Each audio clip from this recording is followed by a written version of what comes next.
descended, that receiving him all might be saved. Thus the promise of God was maintained. Thus all true souls were called to the light, that their darkness be lifted, that their hearts be made whole. When Mary's babe smiled, he conveyed truth and grace. That their darkness be lifted, that their hearts be made whole. When Mary's babe smiled, he conveyed truth and grace. Then 3 wise men came from afar, guided by a heavenly star. Then 3 wise men came from afar, guided by a heavenly star. Christ, the light of God, had descended.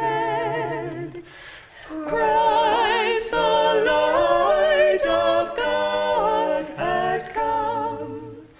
That receiving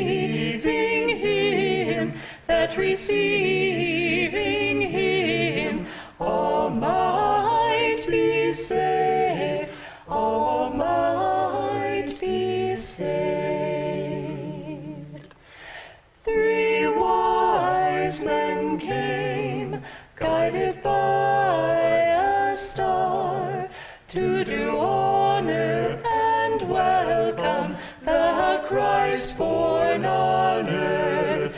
3 wise men came, guided by a star, to do honor and welcome the Christ born on earth.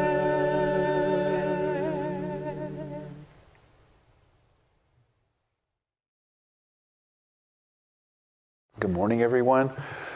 My name is Nayaswami Ananta. This is Nayaswami Maria, and we welcome our group in the Temple of Light in Ananda Village in California, and our extended Sangha throughout the world. I guess we're beginning World Brotherhood Day with Sunday service, and later this afternoon, Jyotish and Devi will lead a ceremony and a celebration. But indeed, it's a wonderful day to celebrate the spirit of the great saints and masters of all religions and our one Father, Mother, God. I'm going to read from Rays of the One Light, Living in the Presence of God. Truth is one and eternal. Realize oneness with it in your deathless self within. The following commentary is based on the teachings of Paramahansa Yogananda. In the Gospel of St. Matthew, chapter 25, we read of a king, capitalized for the references to God, who welcomes certain devotees to the divine consciousness, saying, I was hungered, and ye gave me meat. I was thirsty, and ye gave me drink. I was a stranger, and you took me in. Naked, and ye clothed me. I was sick, and ye visited me. I was in prison, and you came unto me. The elect asked him when it was they had served him in these ways, and the king answered, Verily I say unto you, inasmuch as ye have done it unto one of the least of these, my brethren, you've done it unto me. To see God as residing in every human being, as indeed he does, is to open oneself to limitless opportunities for serving him. Paramahansa Yogananda, in Autobiography of a Yogi, described a saint who lived in this consciousness as the greatest man of humility I ever knew. He described a seemingly chance encounter with this saint. This is from the autobiography. Another day found me walking alone near the Howrah Railroad station. I stood for a moment by a temple, silently criticizing a small group of men with drum and cymbals who were violently reciting a chant. How undevotionally they used the Lord's divine name in mechanical repetition, I reflected. My gaze was astonished by the rapid approach of Master Mahashai. Sir, how come you here? The saint, ignoring my question, answered my thought. Isn't it true, little sir, that the beloved's name sounds sweet from all lips, ignorant and wise? He passed his arm around me affectionately. I found myself carried on his magic carpet to the merciful presence. If you would see God, watch for him everywhere. If you would hear his voice, listen for it in all sounds and also in their supporting silences. If you would know God, seek his wisdom behind merely human knowledge. The Bhagavad Gita in the 6th chapter states, one who beholds my presence everywhere and all things dwelling equally in me, he never loses sight of me, nor I of him, through all eternity. Thus, through Holy Scripture, God has spoken to mankind. Om, Om, Om.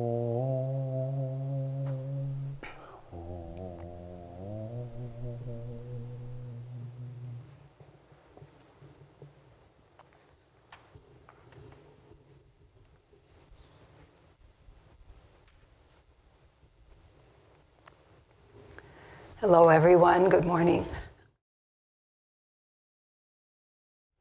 A part of the service today is on humility, and I'd like to just take a moment to direct this to the singers this morning.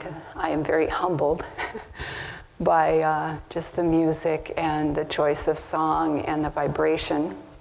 If there's any of you who think that you've heard Sunday service because you've heard someone give a talk up here, you're really missing out, because this music is such a powerful conveyance of truth and inspiration, and I really feel like you said everything, so just thank you so much. I'd like to read from Yogananda's Whispers from Eternity. And this is called the Cosmic Salutation. O Spirit, I bow to thee in front of me, behind me, on the left, and on the right. I bow to thee above and beneath. I bow to thee all around me. I bow to thee within and without. I bow to thee everywhere, for thou art everywhere.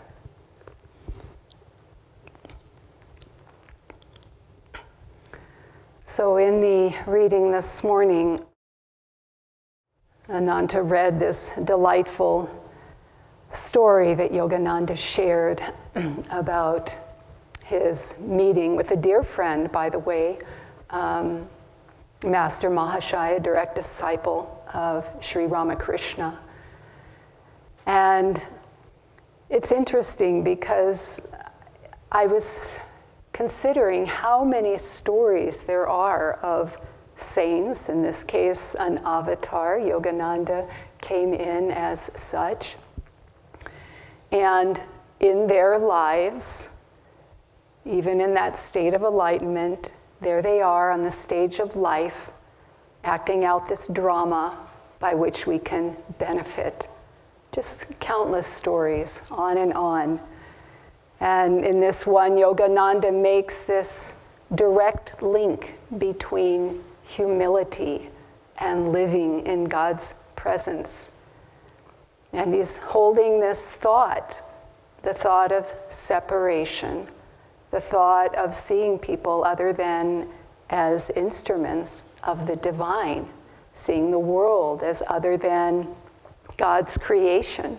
And it creates a separation which doesn't allow us to live in the presence of God.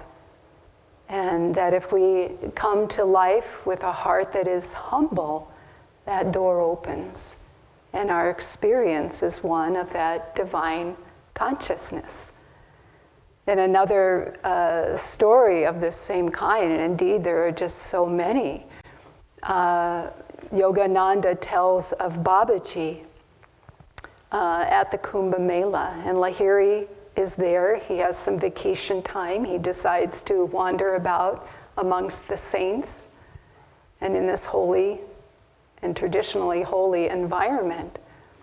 And he's going along, and he sees many monks, many sadhus, and he thinks to himself, but surely these aren't the real renunciates.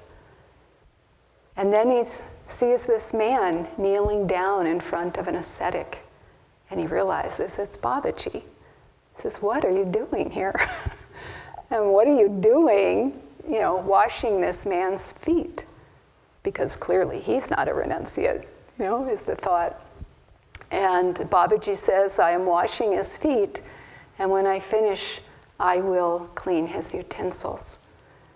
And he turns and looks. Yogananda describes it lovingly and with a beautiful, childlike smile as he says this to Lahiri. And Lahiri realizes, of course, God is in everything, God is in everyone. And like Yogananda described in this story, he's just swept up in that consciousness of the master, of Babaji, or of the saint, Master Mahashai. So this direct link between humility and living in God's presence.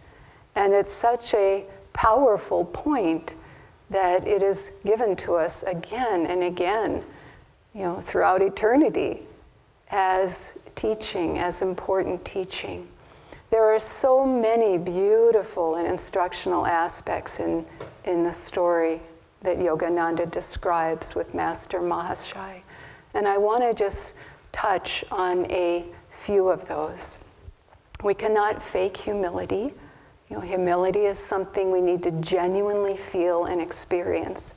And it's something that we need to cultivate, and we can cultivate.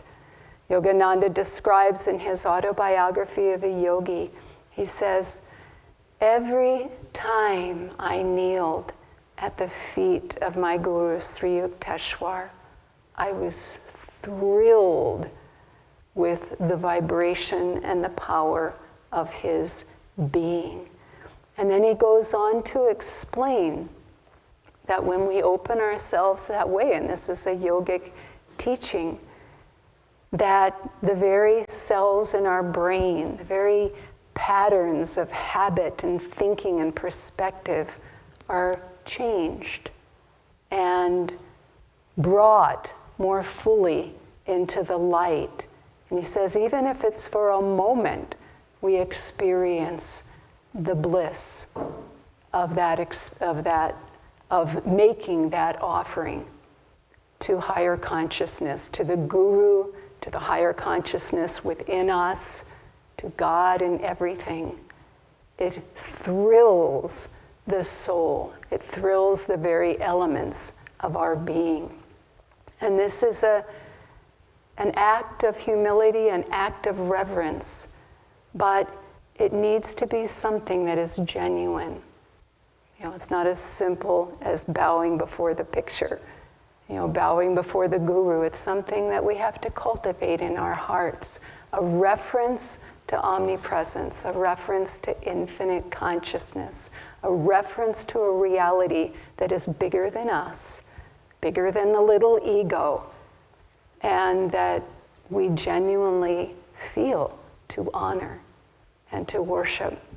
Yogananda wrote a letter to the wife of Dr. Lewis, one of his direct disciples, And he spent a lot of time with them in the early days when he came to this country, when Yogananda came. And he was always in conversation or writing them, this kind of thing. And he said, he was talking about, his day, his life in that moment. He was busy teaching and lecturing across the country.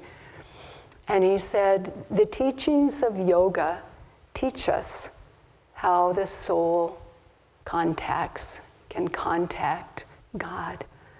But I am discovering in my spiritual practice how important reverence is to salvation. And he said, the more that I practice this, the more that I come to meditation with a reverential attitude and state of being, I experience that divine reality. And my life has become sweeter, it's become more carefree, and whatever vestiges of the ego are left are fully dissolved. And then he went on to say, and how is your meditation?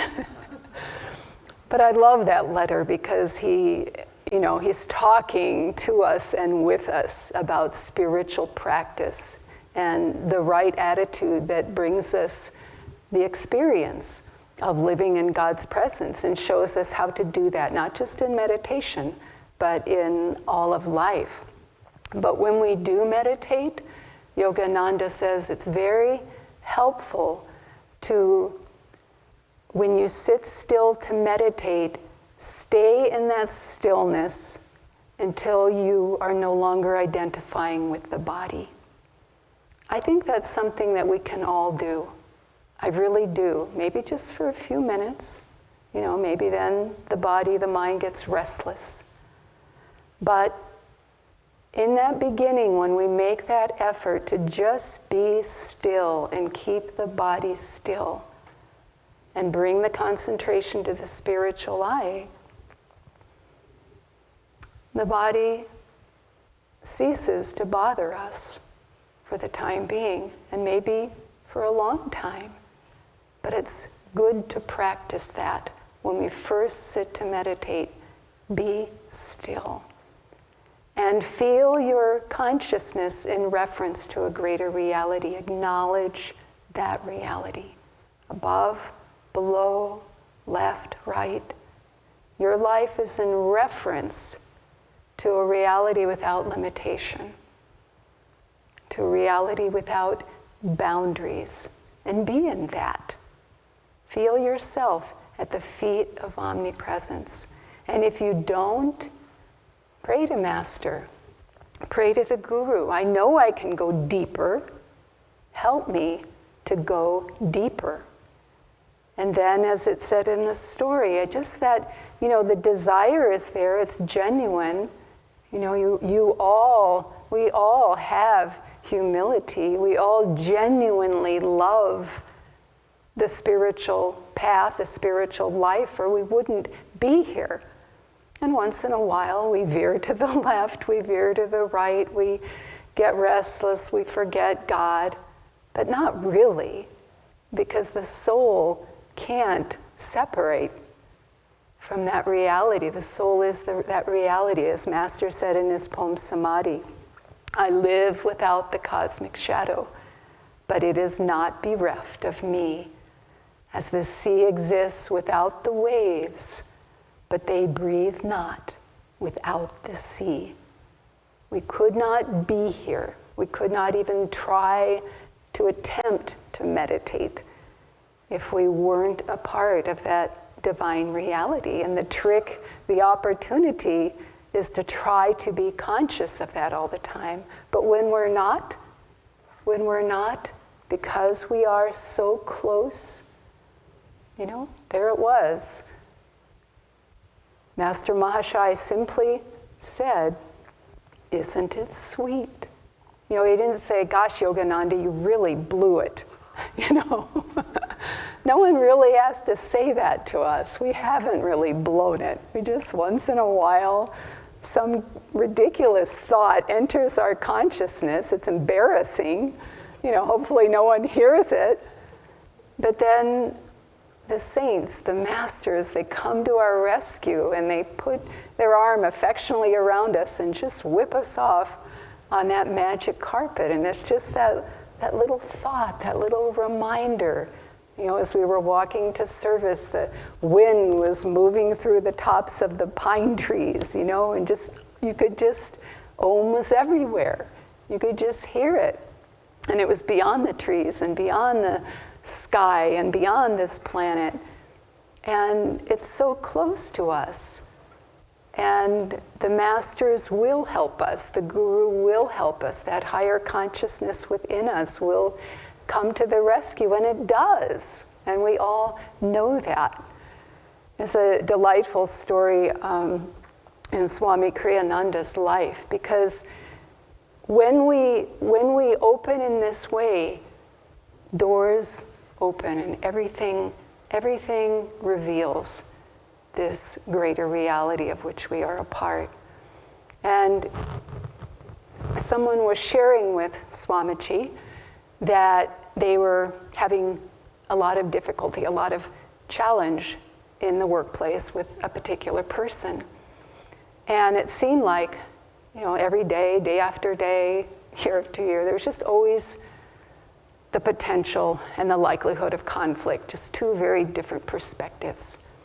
And this person asked Swamiji, can you help? What can I do? I want to get along. I want this to go smoothly.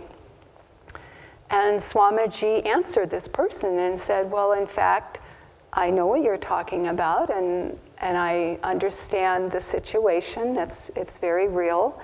And I see that myself, because he also worked with this person. And he said, but for me, it flows easily. It just flows easily, not a problem. He said, I just don't bother to think of myself as a personality. And so this person took that to heart and tried to integrate that, and in fact succeeded to a certain extent. It helped in that relationship. It helped in many relationships. And sometime later, years later, this person mentioned it again to Swamiji and thanked him. Thank you so much for that advice. It really, really helped me, not only in that particular relationship, but in many. And she restated what he said. I just don't bother to think of myself as a personality. And she said that he looked a little puzzled by those words. And, just passed it through his consciousness. And he said, well, it's not that I don't bother. He said, I just don't have a personality. So it wasn't just a mere affirmation for him. It was his consciousness, just getting the self out of the way. It's not about me. It's not about my personality.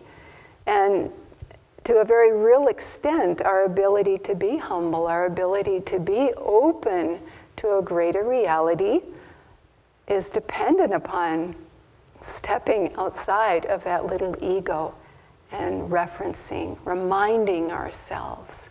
Isn't that what the spiritual path is? Memory, the divine memory of our relationship to the universe itself, our relationship to the guru, that we are merely here for a little while as a seemingly independent wave on the cosmic sea, but at any moment we can be carried on that magic carpet and merge back into that infinite reality.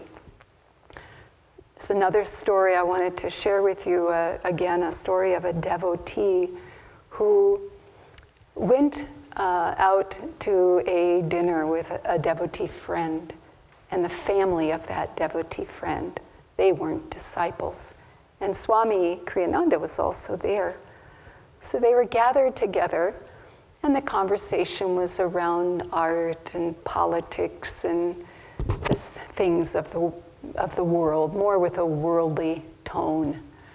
And this devotee was sitting there and had the thought came in, basically, I wish the circumstance was different, right? That's the thought that always starts to separate us. And the thought was, I'm here with Swamiji. Why can't we be talking about the things dear to our heart instead of all of this other stuff? And just in that moment, Swamiji just gently turned and in a very soft whisper began to hum the chant, Lord, I am thine, very softly, but my devotee friend could hear it. Lord, I am thine, I am thine, I am thine, be thou mine. And then turned back to, everybody else and the conversation. But that was the magic carpet. That was what lifted him out of that small-mindedness that we find ourselves stumbling into, and lifted him on that magic carpet into the light. And so if we can try to reference this greater reality, but even more than that, try to feel yourself in that reality, that we are in this world, this material plane to be sure, but that we are walking, living, breathing, acting, serving in Om, in that reality. It is our reality. It's what we're made of. It's who we are. And whenever a thought tries to convince us otherwise, just start chanting Om. Just pick up your favorite chant. Look at the Guru and let yourself be brought into that reality, living in that presence, which is your true home, which is our true home.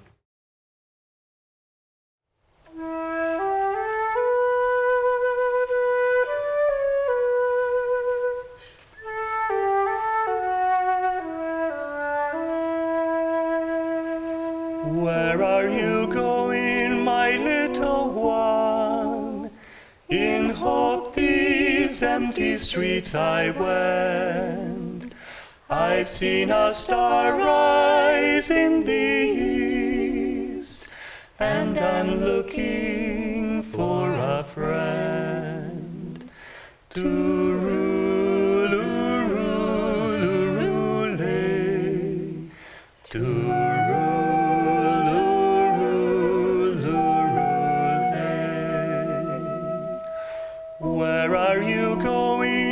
shepherd folk, from a lonely valley we ascend.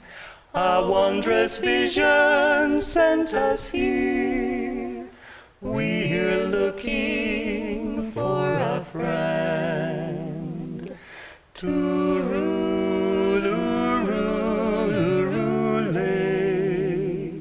to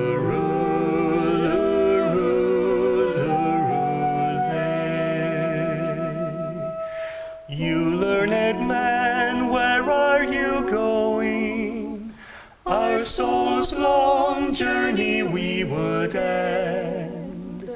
Therefore we've come to Bethlehem. We're looking for a friend to rule,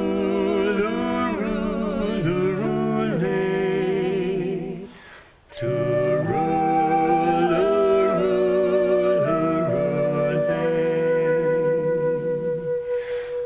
people, let me come with you. Perhaps he's just around this bend. But whether near or far, I too have been looking for a friend to